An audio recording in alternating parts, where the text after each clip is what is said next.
BRS అధినేత కేసీఆర్ పై మాజీ MLC పూరణం Satish తీవ్ర విమర్శలు చేశారు. కేసీఆర్ హయాంలో జరిగిన అక్రమాలు ఒక్కొక్కటిగా బయటపడుతున్నాయన్నారు. ఫోన్ ట్యాపింగ్ వ్యవహారంలో సొంత పార్టీ నేతల ఫోన్లు సైతం వదలలేదని అన్నారు. పదవుల కోసం కాంగ్రెస్లో చేరడం లేదని, తమకు ఎటువంటి పదవులు హామీ అవసరం లేదంటున్న మాజీ ఎమ్మెల్సీ పూరణం సతీష్తో మా ప్రతినిధి రాజు ఫేస్ టు ఫేస్. ఎన్నికల జోష్ మొదలైంది. ప్రస్తుతం మనతో పాటు కొద్దిసేపటి క్రితమే కాంగ్రెస్లో చేరినటువంటి మాజీ ఎమ్మెల్సీ పూరణం సతీష్ గారు ఉన్నారు. సరే, ఎందుకు కాంగ్రెస్ పార్టీలో చేరాలని నిర్ణయం తీసుకున్నారు, ఏంటి అసలు? ఇవాళ కాంగ్రెస్ పార్టీ లోపల చేరటానికి గల ప్రత్యేక కారణం, ఈ కాంగ్రెస్ పార్టీ ఎన్నికల మేనిఫెస్టోలో చెప్పిన విధంగా, సోనియా గాంధీ గారు ఇచ్చిన విధంగా, రాహుల్ గాంధీ గారు చెప్పిన విధంగా 6 గ్యారెంటీలు, ఈ 100 రోజుల పాలన లోపల 6 గ్యారెంటీలలో మ్యాక్సిమం గ్యారెంటీలను పూర్తి చేసి మాట నిలబెట్టుకున్నటువంటి కాంగ్రెస్ పార్టీ, ప్లస్ తెలంగాణ రాష్ట్రాన్ని ఇచ్చినటువంటి కాంగ్రెస్ పార్టీ. ఈ కాంగ్రెస్ పార్టీ సోనియా గాంధీ రుణాన్ని కూడా తీర్చుకోవాలని చెప్పి ఇవాళ కాంగ్రెస్ పార్టీ లోపల చేరడం జరిగింది. టీఆర్ఎస్ పార్టీ అధికారంలో ఉన్నప్పుడు తెలియని చేదు నిజాలు, అధికారం పోయిన తర్వాత వాళ్ళకి జరుగుతున్న ఎంక్వైరీలలో 1,00,000 కోట్ల రూపాయల కుంభకోణం, నిన్నగాక మొన్న యాదాద్రి టెంపుల్ లోపల 400 కోట్ల కుంభకోణం. ఎవరిని వదిలిపెట్టిన వాళ్ళు? Phone tapping. ఎంతోమంది ఆత్మహత్యలు చేసుకున్నారట ఫోన్ ట్యాపింగ్తో, ఎంతోమందికి విడాకులైనాయట. సెలబ్రిటీస్ని వదిలిపెట్టలే, వ్యాపారులను వదిలిపెట్టలే, నగల వ్యాపారులను వదిలిపెట్టలే, రియాల్టర్లను వదిలిపెట్టలే, పొలిటికల్ లీడర్లను వదిలిపెట్టలే, స్వయంగా తన పార్టీ వాళ్ళను కూడా ఇవాళ వదిలిపెట్టలేదు, వాళ్ళ భార్యలను వదిలిపెట్టలే. ఇంత దారుణం, ఇంత దరిద్రం ఎక్కడ కూడా ఉన్నది.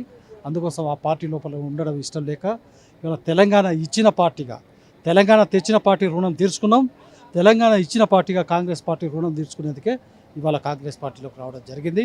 కాంగ్రెస్ పార్టీ లోపల రేపు రాబోయే పార్లమెంట్ ఎలక్షన్లలో ఖచ్చితంగా మెజార్టీ స్థానాలలో కాంగ్రెస్ పార్టీ గెలిచే విధంగా ఇవాళ నేను కృషి చేస్తానని చెప్పి టీఆర్ఎస్ పార్టీ కష్టకాలంలో పార్టీని వీడి కాంగ్రెస్ పార్టీలో చేరుతా ఉన్నారు. అనేక విమర్శలు వస్తూ ఉన్నాయి. ఎందుకంటే కాంగ్రెస్ పార్టీ అధికారంలోకి వచ్చింది కాబట్టి ఈ అవకాశవాద రాజకీయాల కోసం, పదవుల కోసమే కాంగ్రెస్ పార్టీలో చేరుతా ఉన్నారు అనేటటువంటి విమర్శలు వస్తూ ఉన్నాయి. వీటికి ఏం సమాధానం చెప్తారు? చూడండి, వాళ్ళకి ఏం కష్టకాలం రాలేదు. 2014 కంటే ముందు ఇవాళ కల్వకుట్ర ఫ్యామిలీ వాళ్ళకి ఏం నష్టం జరగలే, ఏం కష్టం కాలే, కష్టకాలమే లేదు వాళ్ళకు. ప్రజలు బుద్ధి చెప్పిర్రు వాళ్ళకు. అయినా నేను తెలుగుదేశం పార్టీ నుంచి 2007 లోపల, ఆ రోజు కాంగ్రెస్ పార్టీ అధికారంలో ఉన్నది, నేను పోలే కదా కాంగ్రెస్ పార్టీలోకి. ఆ రోజు ఉద్యమ పార్టీ అయినటువంటి బీఆర్ఎస్ పార్టీలోకి వచ్చిన. బీఆర్ఎస్ పార్టీని వీడి ఇవాళ కాంగ్రెస్ పార్టీకి ఎందుకు పోతున్నాం? ఇవాళ బీజేపీకి ఎందుకు పోతలేం? కేంద్రం లోపల అధికారం ఉన్నది. ఇవాళ కాంగ్రెస్ పార్టీ ఇచ్చిన పార్టీ, తెలంగాణ ఇచ్చిన పార్టీ.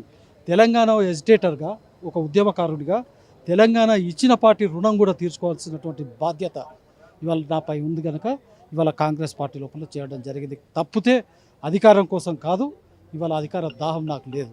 రేవంత్ రెడ్డితో పాటు భేటీ అయ్యారు. ఆయన సమక్షంలోనే పార్టీలో జాయిన్ అయ్యారు. ఏమైనా హామీ ఇచ్చారా భవిష్యత్తులో రాజకీయ పరంగా? ఏమైనా పదవుల హామీ ఇచ్చారా సార్?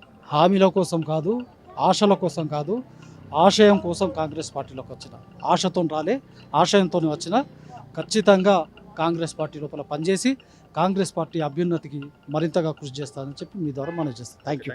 అధికార దాహం కోసం రాలేదు, పూర్తి స్థాయిలో రానున్న పార్లమెంటు ఎన్నికల్లో అత్యధిక స్థానాలు కైవసం చేసుకునే దిశగా కాంగ్రెస్ పార్టీకి మేజార్టీ ఇచ్చే దిశగా కూడా పనిచేస్తామంటూ కూడా ఆయన చెప్పడం అనేది జరిగింది. కెమెరా పర్సన్ చందు గోపితో రాజు, స్వతంత్ర రెడ్డి, హైదరాబాద్.